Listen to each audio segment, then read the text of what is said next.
daerah Sunan Gunung Jati itu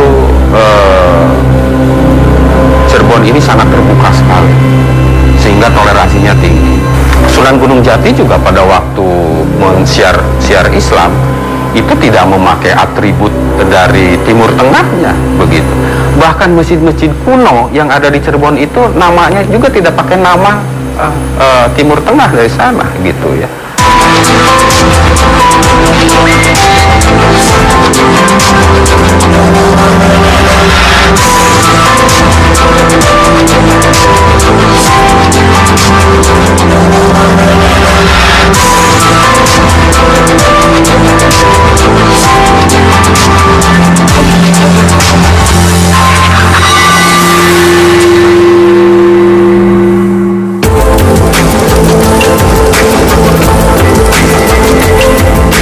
Berdasarkan naskah Carita Purwaka Carubanagari, Cirebon awalnya berupa pedukuhan kecil di kawasan pesisir utara Pulau Jawa yang dibangun Raden Walang Sungsang.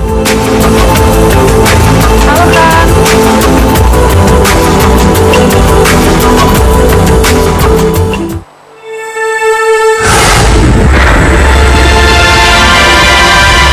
Ketertarikan pada agama Islam yang masuk ke Nusantara, khususnya di Jawa Barat, membuat Pangeran Walang Sungsang meninggalkan tahta Pajajaran yang menjadi haknya. Ia yang adalah putra pertama Sri Baduga Maharaja Prabu Siliwangi pergi dari Pajajaran untuk mempelajari Islam pada Syekh Datuk Kafi di Padepokan Amparan Jati. Pangeran Walang Sungsang lalu dikenal dengan sebutan Pangeran Cakrabuana.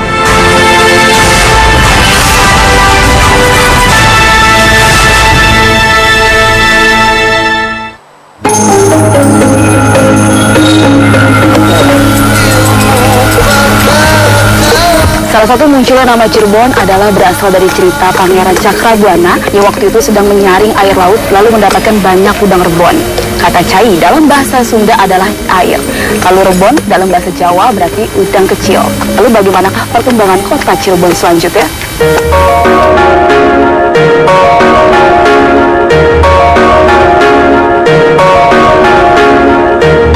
Mayoritas mata pencaharian penduduk di masa awal berdirinya Cirebon adalah nelayan penangkap ikan dan udang kecil yang disebut rebon.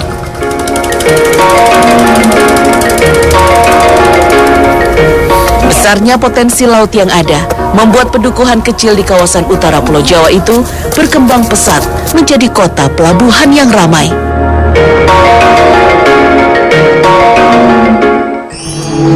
Para pendatang dari berbagai wilayah akhirnya berdatangan ke Cirebon dan hidup bercampur baur dengan penduduk setempat.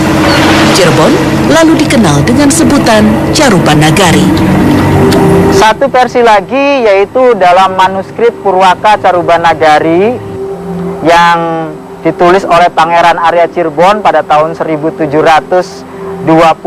Cirebon itu awalnya berasal dari kata sarumban, artinya campuran. Yang kemudian disebut juga caruban atau campuran. Dari kata caruban itu akhirnya juga disebut Cirebon atau Cirebon.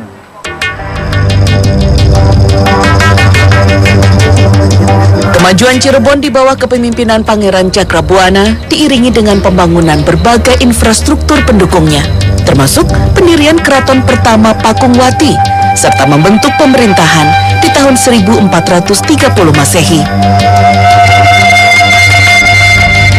Pangeran Cakrabuana kemudian naik tahta menjadi Raja Cirebon yang pertama. Jadi penyebutan Pakungwati itu adalah diambil dari anak dari Cakrabuana yang menikah dengan Indang Gelis, melahirkanlah nama Pakungwati, yang kemudian sebagai putri mahkota itu kemudian diabadikan dengan Keraton Pakungwati. Itu adalah kalau bicara Keraton Pakungwati adalah bicara pertama kali Cirebon memiliki kerajaan dalam konteks ketemenggungan, karena memang Cirebon saat itu masih dalam wilayah kekuasaan Pajajaran ataupun ada yang ada Galuh dan sebagainya. Tapi kemudian Cirebon yang dulunya sudah memiliki satu komunitas di dalam Wongkop itu beralih kepada sebuah institusional, jadi kelembagaan. Pada tahun 1479 Masehi, kedudukan Pangeran Cakrabuana sebagai penguasa Cirebon digantikan keponakannya, putra dari Nyai Rara Santang yang bernama Syarif Hidayatullah dan dikenal sebagai Sunan Gunung Jati. Kini, Keraton Pakungwati sebagian besar tinggal menyisakan reruntuhan bangunan saja. Beberapa masih nampak utuh, di antaranya kawasan Taman Sari yang berdinding bata merah, Sumur Upas, dan Sumur Kejayaan. Sumur Kejayaan sangat disakralkan karena dipercaya sebagai tempat mengambil wudhu Pangeran Cakrabuana dan Sunan Gunung Jati.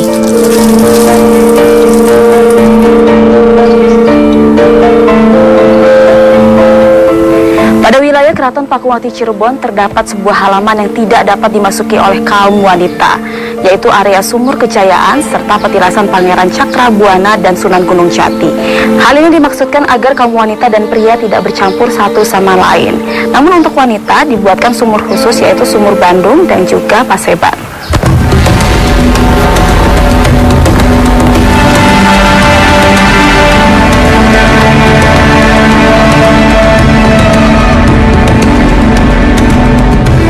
Sekarang, Keraton Pakungwati masuk dalam kawasan Keraton Kasepuhan yang pembangunannya dirintis oleh Pangeran Mas Muhammad Arifin, cicit dari Sunan Gunung Jati di tahun 1529 Masehi.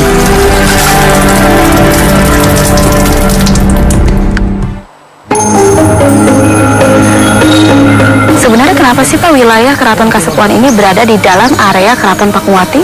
Pertama, mengambil karomah atau pusat kekuatan energi dari Pangeran Cakrabuana dan Sunan Gunung Jati. Yang kedua, infrastruktur yang berkembang dari zaman Pangeran Cakrabuana ke Sunan Gunung Jati sampai ke Panembahan Ratu itu jaraknya hampir 200 tahun. Jadi perkembangan Cirebon itu semakin pesat hingga membutuhkan infrastruktur yang sesuai dengan perkembangan zaman. Lalu sebenarnya wilayah Keraton Kasepuhan ini mengadopsi gaya arsitektur apa, Pak? Cirebon ini banyak dipengaruhi oleh arsitektur dari Majapahit. Sebab pada awal-awal dibangunnya Cirebon, Sunan Gunung Jati itu memanggil 500 tenaga ahli yang dipimpin oleh Raden Sepat. Pengaruh dari budaya Sunda kita masih tetap kental, sebab Cirebon ini dahulunya adalah sebuah wilayah dari kerajaan Sunda sebelum Sunan Gunung Jati pada tahun 1482 memerdekakan diri dari ikatan dengan Pajajaran.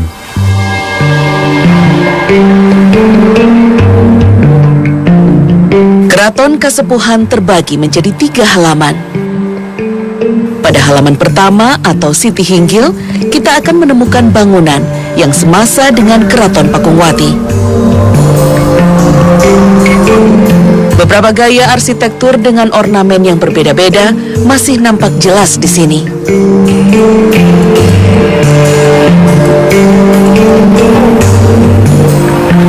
Siti Inggil dikelilingi oleh tembok bata merah dan gapura berupa candi bentar sebagai pintu masuk.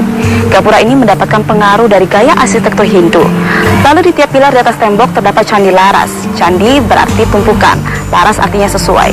Jadi makna filosofis dari tembok ini adalah setiap peraturan harus sesuai dengan ketentuan hukum yang sudah berlaku.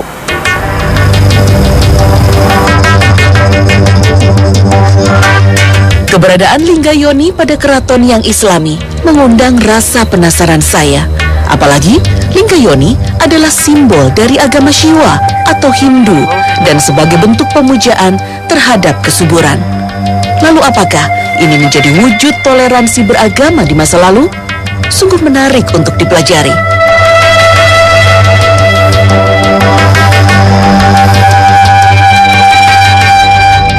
Berikutnya adalah halaman Giyanti sebagai tempat persiapan para prajurit keraton yang akan maju ke medan laga. Pada halaman terakhir yang merupakan pusat keraton terbagi menjadi Taman Bundaran Dewan Daru, Tugu Manunggal, Langgar Alit, dan Museum Benda Pusaka. Taman Bundaran Dewan Daru adalah perlambang akulturasi budaya yang menjadi warisan Keraton Kasepuhan. Berbagai peninggalan dari masa lalu tampak menghiasi setiap sudutnya. Ada simbol dua macan putih yang melambangkan kerajaan Pajajaran dengan rajanya Prabu Siliwangi. Memang di era Sunan Gunung Jati itu Cirebon ini sangat terbuka sekali, sehingga toleransinya tinggi. Keraton sekarang masjid tertua di Indonesia ini yang masih utuh, masih original, yang adanya di mana? Adanya di Cirebon. Gereja Katolik tertua juga di Jawa Barat adanya di Cirebon. Gereja Protestan tertua juga adanya di Cirebon. Itu. Kelenteng juga kelenteng yang tua juga ada di Cirebon ini, kelentengnya itu. Dan Sunan Gunung Jati juga pada waktu mensiar Islam itu tidak memakai atribut dari Timur Tengahnya begitu. Bahkan masjid-masjid kuno yang ada di Cirebon itu namanya juga tidak pakai nama Timur Tengah dari sana gitu ya. Tugu Manunggal dari susunan karang menjadi perlambang akan keesaan Tuhan. Tempat tinggal Sultan beserta keluarga keraton didirikan berdampingan dengan langgar alit sebagai sarana peribadatan. Bangunan yang disebut museum menarik perhatian saya. Sebentuk kereta yang disebut Singa Barong memiliki tampilan yang tidak biasa. Konon, kereta ini terinspirasi oleh sesosok makhluk imajiner yang dilihat Pangeran Losari, adik dari Panembahan Ratu I yang saat itu bertahta. Berupa makhluk bersayap, berbadan singa, berkepala naga, dengan belalai gajah yang menggenggam sebilah trisula. Walau dibuat di masa lampau, kereta Singa Barong memiliki teknologi yang terbilang canggih. Suspensinya sempurna, mampu meredam goncangan di jalan berbatu. Kemudinya sudah menggunakan sistem hidrolik dengan sepasang sayap yang bisa bergerak saat kereta berjalan. Kereta yang digunakan Sultan Cirebon untuk mengecek wilayahnya itu sungguh luar biasa. Kalau keraton-keraton lain itu keretanya dari Eropa gitu, kalau kita keretanya buatan sendiri gitu, yaitu kereta Singa Barong yang terdiri dari 3 makhluk itu, yaitu gajah, naga, dan paksi gitu, burung, yang menggambarkan paksi itu dari Timur Tengah atau Burok, Islam, kemudian itu naga itu dari Cina yaitu Buddha, kemudian gajah itu dari India yaitu Hindu. Jadi satu yaitu kereta Singa Barong. Nah, inilah yang menggambarkan tentunya bagaimana kebinekaan itu dijadikan satu di dalam kereta Singa Barong. Peninggalan-peninggalan masa lalu kota Cirebon ternyata menyimpan begitu banyak data sejarah yang sangat berharga. Kebesaran peradaban Islam Nusantara dengan toleransi beragamanya menjadi bukti betapa hebatnya para pendahulu kita di Caruban Nagari. Jangan kemana-mana, tetap di Titik Peradaban.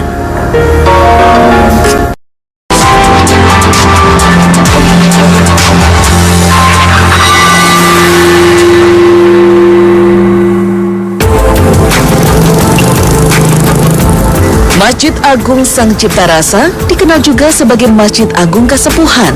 Dibangun tahun 1480 Masehi atas inisiatif Sunan Gunung Jati dan dibantu pelaksanaannya oleh Sunan Kalijaga. Para pekerjanya melibatkan ratusan orang yang didatangkan dari Majapahit, Demak, dan Cirebon sendiri.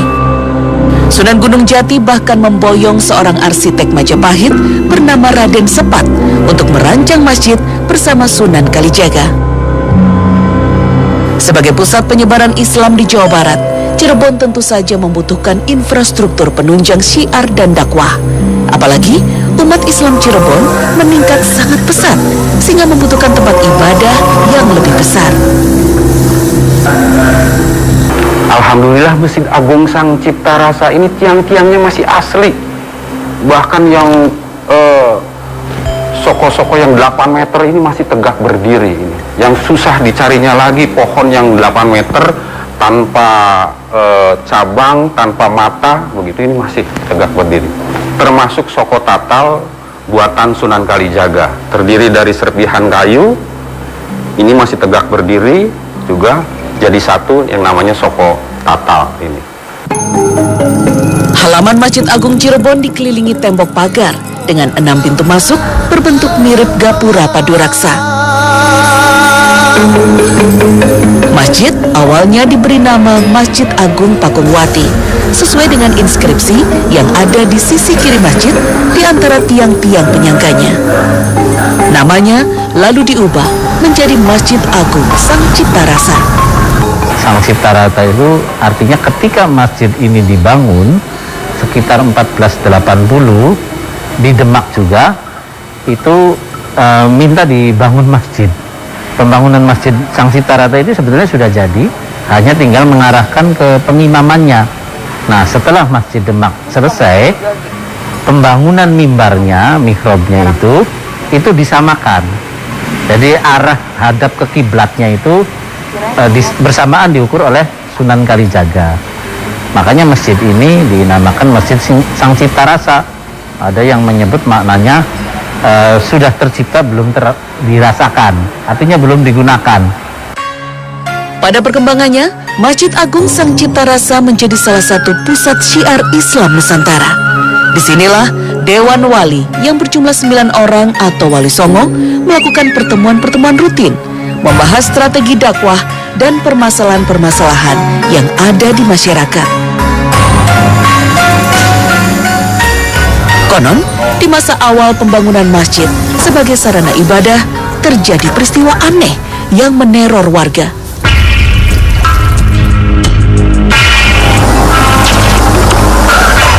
Setiap kali dilakukan azan, sang muazin tiba-tiba saja meninggal dunia sehingga meresahkan umat Islam Cirebon. Sunan Kalijaga akhirnya mendapatkan petunjuk untuk melaksanakan azan pitu, yaitu azan yang dilakukan oleh 7 orang secara bersamaan. Sungguh ajaib, azan pitu ternyata ampuh mengusir kiriman ilmu hitam yang disebut Satria Menjangan Wulung.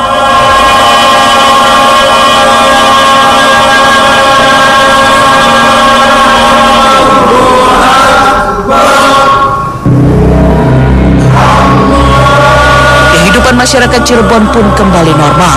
Azan pitu yang hingga kini dilakukan setiap kali sholat Jumat menjadi kekhasan tersendiri dari Masjid Agung Sang Cipta Rasa. Kita tahu ini daerah Sunda, tetapi kalau kita lihat arsitekturnya, ini nuansanya Majapahit yang begitu Jawa banget gitu. Ini adalah alkulturasi budaya yang terjadi di Cirebon. Karena salah satu istri dari Sunan Gunung Jati adalah seorang dari Majapahit, yaitu Nyai Mas Tepasari. Masjid Agung Sang Cipta Rasa memiliki 12 soko guru atau tiang penyangga dari kayu jati setinggi 8 meter. Layaknya sebuah masjid kerajaan, Masjid Agung Sang Cipta Rasa juga menyediakan tempat khusus untuk keluarga kerajaan yang disebut maksurah. Mihrab masjid tampak unik dengan hiasan sulur-sulur dan sebentuk lingkaran yang khas seperti Surya Majapahit. Lalu sebenarnya apa sih Pak keistimewaan dari masjid ini? Di Pulau Jawa ini ada 3 pusar bumi. Pusar bumi itu artinya pusat penyebaran agama Islam atau Madinatul Ilmi wal Adabi. Yang pertama di wilayah Cirebon bagian wetan, itu di Surabaya.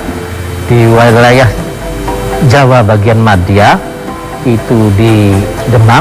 Sedangkan di wilayah Jawa bagian Kulon, itu pusar buminya ada di Masjid Sang Cipta Rasa. Kemegahan peradaban Islam di masa-masa awal penyebarannya di Jawa Barat nampak masih kokoh berdiri melawan zaman.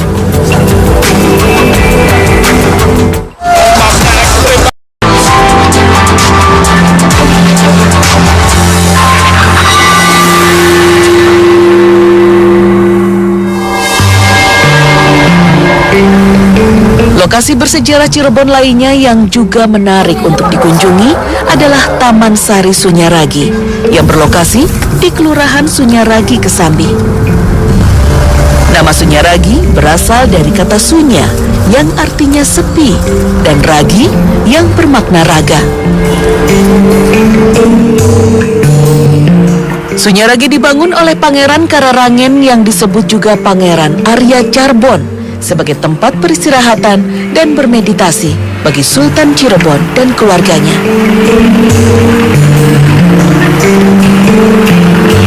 Ada 2 buah ruangan di Gua Sunyaragi yang menurut mitos memiliki jalan tembus ke Mekah di Arab Saudi dan juga negara Cina. Konon pada zaman dahulu, ruangan ini dipakai oleh para cendekiawan dan keluarga Kesultanan Cirebon saja untuk menuntut ilmu.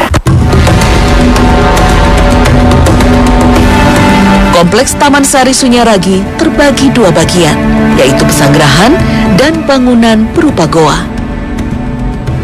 Pesanggerahan dilengkapi serambi, ruang tidur, ruang ibadah, dan dikelilingi taman dengan kolamnya.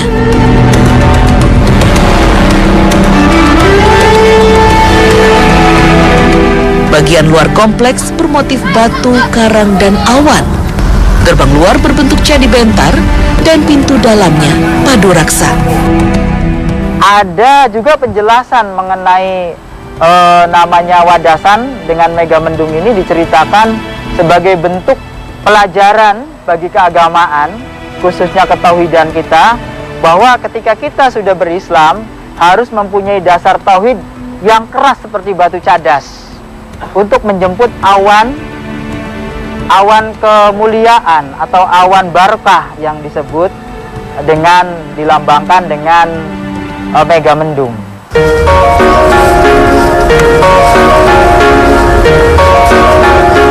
Induk seluruh gua disebut Gua Peteng sebagai tempat bersemedi. Gua Pandai Kemasan berfungsi sebagai bengkel pembuatan senjata. Gua Pawon untuk tempat perbekalan makanan, dan Gua Padang Ati khusus hanya untuk para sultan bertapa. Bentuk-bentuk patung manusia dan hewan dengan hiasan batu karang nampak khas dan indah. Karya luar biasa yang dibangun secara bertahap. Nah Pak, kalau dilihat dari fungsi Gua Sunyaragi itu fungsinya sebagai apa Pak memang? Pada masa Pangeran Losari, Sunyaragi itu difungsikan sebagai tempat untuk berkholwat atau bermeditasi.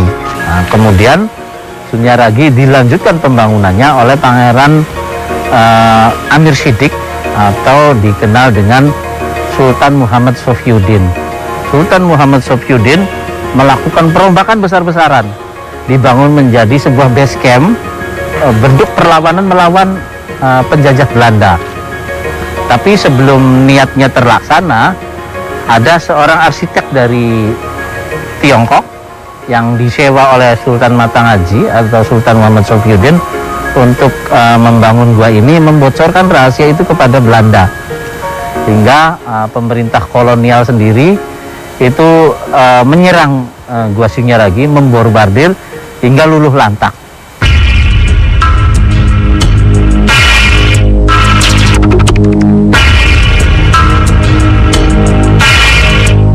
Taman Sari Sunyaragi yang dibangun pada masa penjajahan Belanda terkesan mistis dan sakral. Dilihat dari gaya arsitektur dan motif hiasnya yang beragam, dapat disimpulkan adanya perpaduan gaya masa klasik Indonesia dengan gaya Tiongkok, Timur Tengah, dan Eropa. Cirebon ini terbentuk oleh budaya dari berbagai bangsa dan budaya dan etnis, ya. Karena Cirebon sejak dulu kala, udah ratusan tahun yang lalu memang sudah mengglobal. Jadi saudagar-saudagar, kemudian dari tentunya beberapa bangsa-bangsa itu ke Cirebon, sehingga membentuk budaya Cirebon. Nah, oleh karena itulah tentunya kita alhamdulillah Negara Kesatuan Republik Indonesia ini mengadopsi sekarang ini adalah Bhinneka Tunggal Ika, dari berbagai budaya, berbagai adat, berbagai agama menjadi satu, yaitu Indonesia.